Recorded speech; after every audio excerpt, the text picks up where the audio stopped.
So, boys, so we just got back home. I just changed to my normal home clothes. Just got back home from work, and I'm recording this because I want to talk about a topic that not sure how in depth I'm gonna go into it, but I just want to literally just say what I've been thinking at work. It's been kind of just almost bugging me in a sense, but I know that I need to hit the rice. I'm just making this ground beef right now and with rice. So just so you know, but as I'm making this, I hope I can really explain what I've been thinking about my life recently, which has been a lot of doubts. Right, there's been a whole bunch of doubts. Let me just take this off. There's been a whole bunch of doubts with going on in my mind.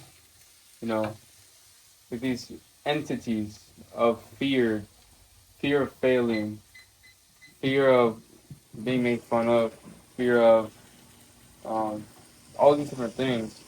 Actually, I should put you down real quick. Hold on. Let me see if I can do this. I think that's good. Fear of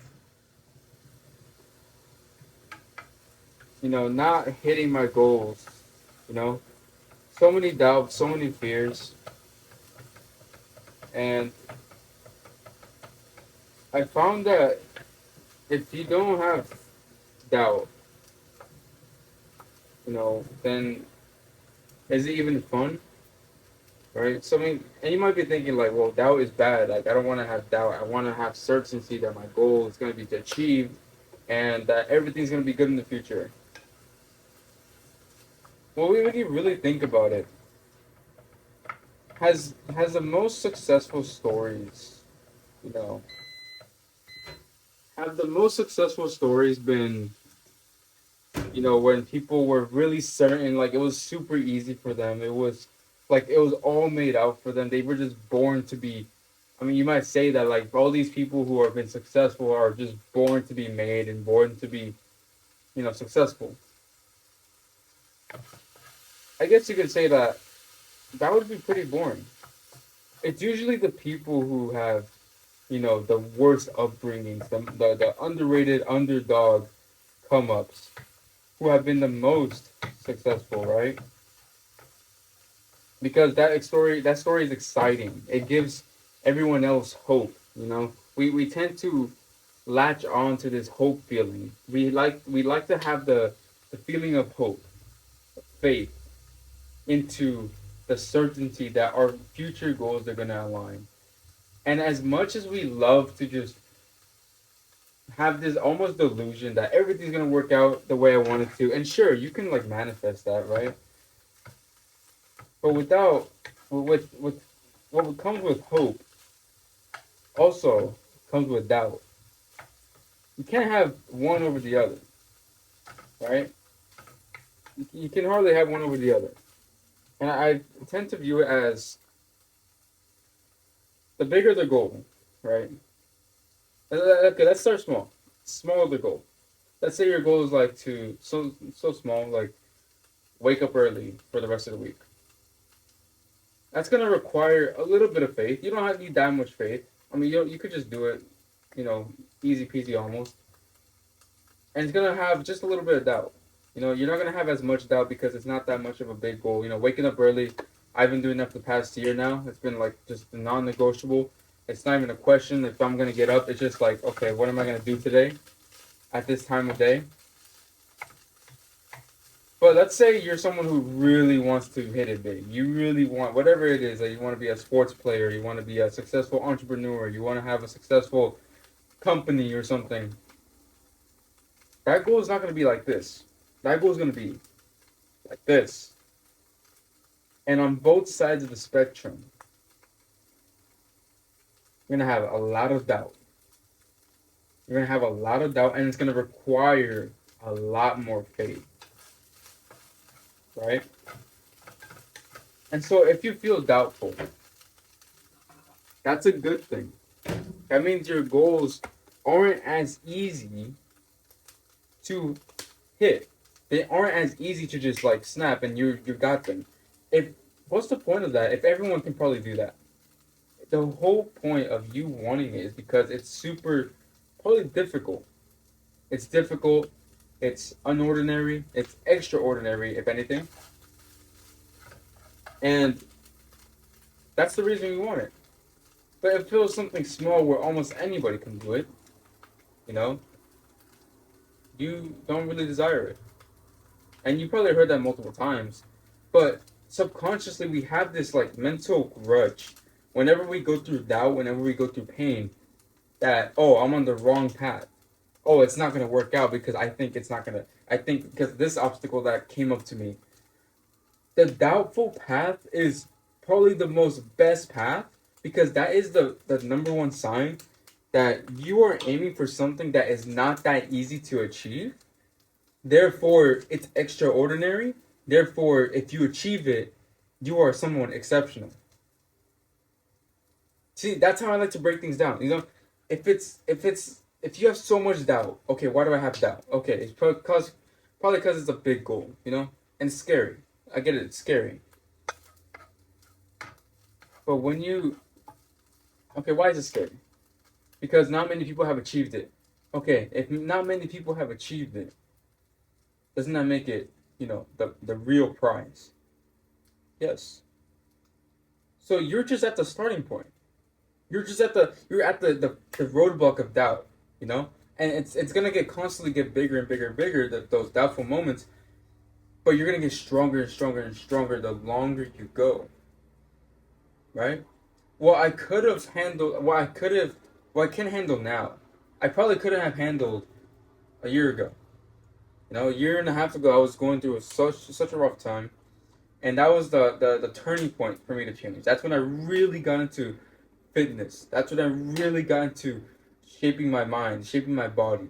And that's why I was like really motivated to change myself because of all these things that happened to me, which I can go over in another video. But for this case of this video, I don't want to be too I don't want it to be too long. I need to work on my speech. Without comes with faith. With faith comes with doubt. Right? You can't have the pleasure without the pain. You can't have the pleasure without the pain. And for you to think that you can have all these different aspects or characteristic traits of a successful person that you look up to without having the opposite force of the pain they went through, of all the hardships they went through, all the doubtful moments they went through. It's an opposite side of the spectrum that we don't want to admit. We only want the positive stuff, and the positive stuff is the only stuff that is marketed online.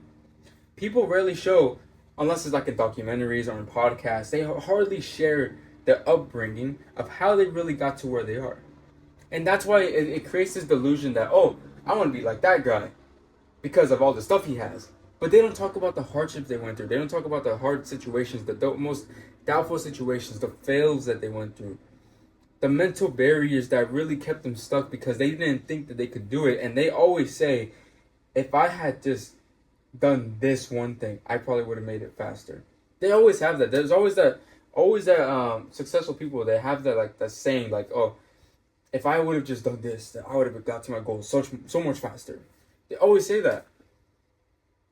So you're just in that phase of trying to figure out what it is that you have to overcome. And you're never going to overcome doubt. I'm probably going to have this be cold, but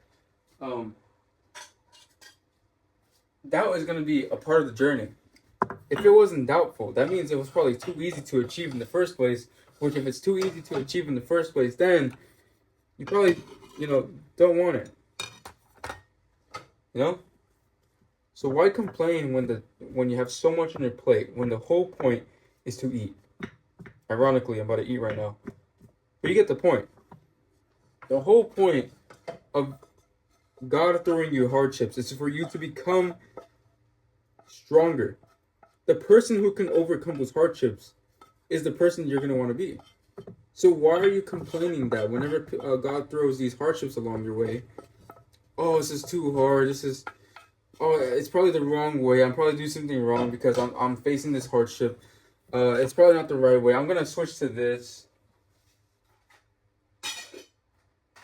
That's not the way to go. my friend. That's not a way to go. And trust me, I get these doubtful thoughts every single day. Every single day, I get doubtful and doubtful and doubtful. And the longer I go, the more doubtful I get. But I know that the point where you're about to give up, when you're almost about to give up, that's when everything starts to skyrocket. Supposedly, right? I've never gone to that point yet. But supposedly, with every story that I've seen, with every podcast I've listened to, all these endless podcasts, man, you know, it's always like, oh, I was just about to give up, and then this one thing happened, and then, oh, everything went well. And for me, that time might be tomorrow, might be in 6 months, it might be a year. But I know that if I keep showing up, and if you keep showing up, you will get to where you want to be if you just don't give up. And you probably heard that plenty of times. But the process is what no one talks about. Okay, they always say, oh yeah, just enjoy the process. You'll get to where you want to be if you don't give up. But they don't talk about how hard the process is. The process is doubtful thinking. The process is missing your wake up time, and you're now having all this guilt, and you have to start over again tomorrow without any results being seen. That's the process. The process is really mundane, and you don't know how long it's going to be. And that's the scary part. But without doubt of it working, then there was really no big dream that you had. If it was easy, then you probably wouldn't be doubtful. And if you weren't doubtful, then that means your goal is probably not big enough. And I'm assuming if you're watching this, you really have something you want to achieve deep down. And you're probably afraid of telling others. But trust me, you can share it with me. Because I have some goals too, and I'm very doubtful. But I know that with the process, it will shape me to someone who can handle those problems of a successful person. You know, the more success you have, the more problems you have, or the bigger the problems you have, right? And God's not going to throw you those bigger problems unless you go through the process of, okay, let's see how much you really believe in yourself. You have all these doubts, yes. I give you all these doubts. Let's see how much you really believe in yourself. Let's see how bad you want it. And this is also just a test. It's all just a test. And I tend to overthink a lot, but then I always go back to this way of thinking, like, okay, it's all just a test. It's all just a test. It's all just a test. God is shaping me like a muscle in the gym. He's exercising my mind, seeing how much I'm willing to push through to failure. And to failure is when literally the most muscle grows, which is why I said before, it's about when you're about to give up, when you're about to fail, and you just feel like you have nothing left in you. That's when things start to happen. Just like a muscle. And so, don't be worried that you have so many doubts. This is what hard feels like. Right? This is what hard feels like. And no one talks about what the hard is actually is. They always say, it's the process is going to be hard, it's going to be tough.